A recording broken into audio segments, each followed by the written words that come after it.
Good evening, everyone. My name is David Freese, the mayor of Tonganoxie. I'm calling to order this regular meeting of the Tonganoxie City Council for July 3rd, 2023. Ms. Huntington, will you call the roll, please, and note that I am present? Yes, Mayor. Mr. Partridge? Here. Ms. McCutcheon is absent. Ms. Stevens? Here. Mr. Donnelly? Here. Mr. Dale? Here. Would you join us in the Pledge of Allegiance, please? Seems appropriate. I pledge allegiance to the flag of the United States of America and to the republic for which it stands, one nation, under God, indivisible, with liberty and justice for all. Jake, could you just stand up for a minute? Take you in all the glory there. That's pretty nice. All right. Item 2, approval of minutes. This is where we go over the minutes from the previous meeting. Are there any questions or concerns or conversation about the minutes from last meeting? If there are none, I accept a motion. So moved. Thank you, Mr. Donnelly. Is there a second? I'll second. Thank you, Mr. Partridge. All in favor, say aye. Aye. All opposed, motion carries. Item 3, the consent agenda, where we review the bill payments from the previous month. Are there any questions or concerns, or conversation regarding the bill payments? Seeing none, I would accept a motion. I'll move to approve the payments as presented. Thank you, Mr. Partridge. Is there a second? Second. Thank you, Ms. Stevens. All in favor, say aye. Aye. All opposed? The motion carries. Old business today. This is where we normally have people who sign up to speak on any topic before the meeting.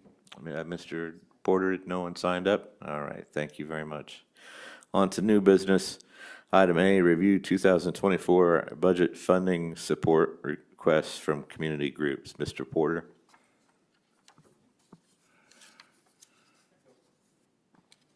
Thank you. Tonight we have representatives from 3 community groups. We were expecting a 4th, but we'll check in and see their status. But as in past years, when the city has provided funding to local community groups, to take you back a few years, in 2021 and 2022, the City Council revised and adopted a set of guidelines to ask groups in the community that are requesting funding from the city to present information when they request funds for the upcoming year in a format that allows for consideration on somewhat comparable means. Some of those guidelines are included in the packet as last adopted and revised back in February of 2022. Earlier this year, in early June, the city staff put out a post on the city's website requesting funds submittals to be received by June 26th, and we also reached out directly to every funding group that has previously received funding in the last couple years. We did receive 4 submittals. Those are included in your packet for your review and attention. And we've also, like I said earlier, invited representatives from those groups to come address you, have a discussion about their goals next year, why the city's funding is important to them, and the amount of funding which is also included in that submittal from each group. But in past years, we've typically invited them up to give a very brief introduction, maybe a couple minutes, and then if the council has any particular questions, you can engage in whatever discussion you'd like. We're factoring all these requests into our general fund assumptions for the 2024 budget. So as we'll look at that in the next July 17th work session and other future work sessions and discussions, one important consideration to remember is that is the funding source for these requested funds for each of these groups. So, Mayor, if you'd like, we can invite the groups in whatever order you'd prefer, and I'll check in about the TBA representation also and let you know what we hear. Thank you, Mr. Porter. Are the council, do you want to hear from the groups tonight? Sure. Okay, cool. Just give us in whichever order they are here.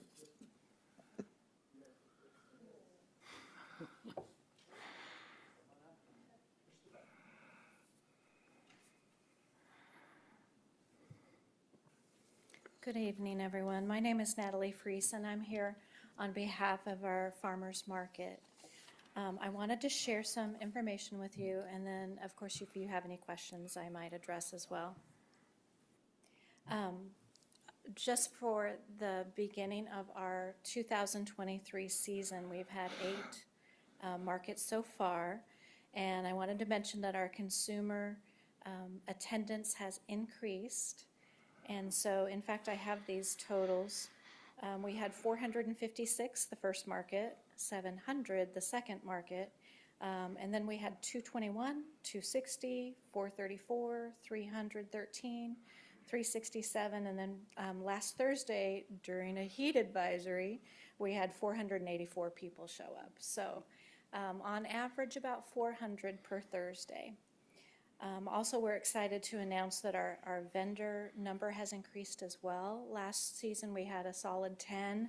Now we're up to 14, and 2 more interested in joining in July as well.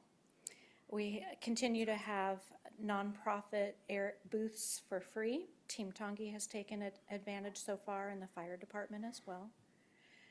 We've updated this season's t-shirts, which I'm modeling tonight. It's a lovely John Deere green. We have purchased 2 more banners to display around town to advertise. And then, of course, we've come up with ways to stay cool because, as I mentioned, the heat advisory. A canopy extension flat for some shade. Also, I ordered a misting fan, which would be super fun for the children as well. Speaking of children, the different activities that I want to pursue more vigorously are scavenger hunts and word searches, and continue with more coloring books and crafts and games. I want to continue to invite local musicians and entertainers to be part of our market, as well as local food trucks. And then we have the idea of coming up with farmers market recipes using the produce from our local farmers as well. Also interested in like a speaker system, so Thursdays that there are no live music, we still have, kind of a music playing. And of course, more shade ideas and ways to keep our vendors as well as our consumers comfortable. Do you guys have any questions for me? Any questions? Thanks for doing it. Yeah. Great job. Great. Thank you, guys. Thank you.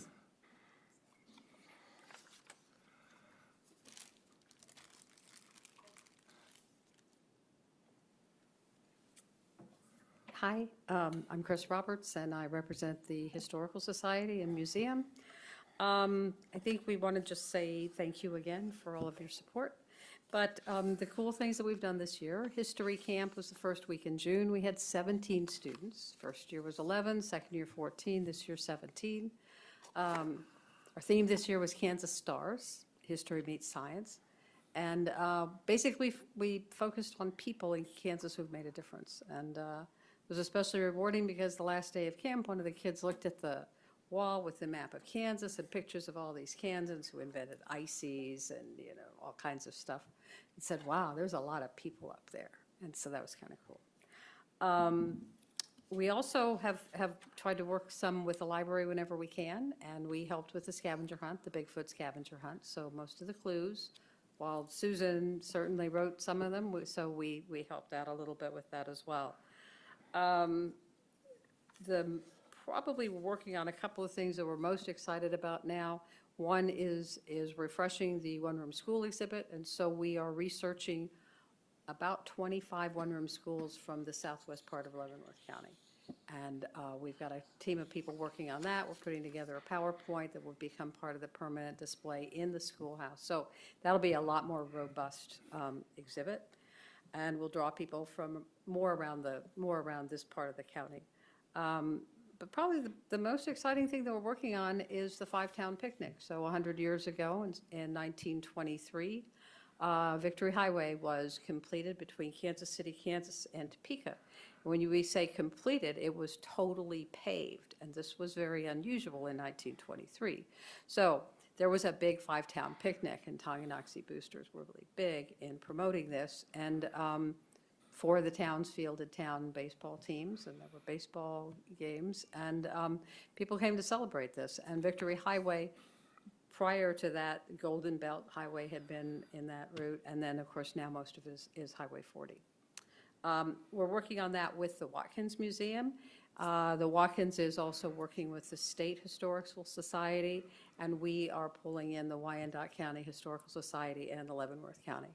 So what we're trying to do is to make sure that there's a whole lot of interest. So this year, our project would be to continue our work in the barn, and our programs are outgrowing the space in the church. So we'd like to put a big projection screen, a pull-down one in the barn, get an AV system that is reliable, a speaker system that we can use in there, speaker, not AV, and we're going to go ahead and what we'd like to do is buy some portable air conditioners.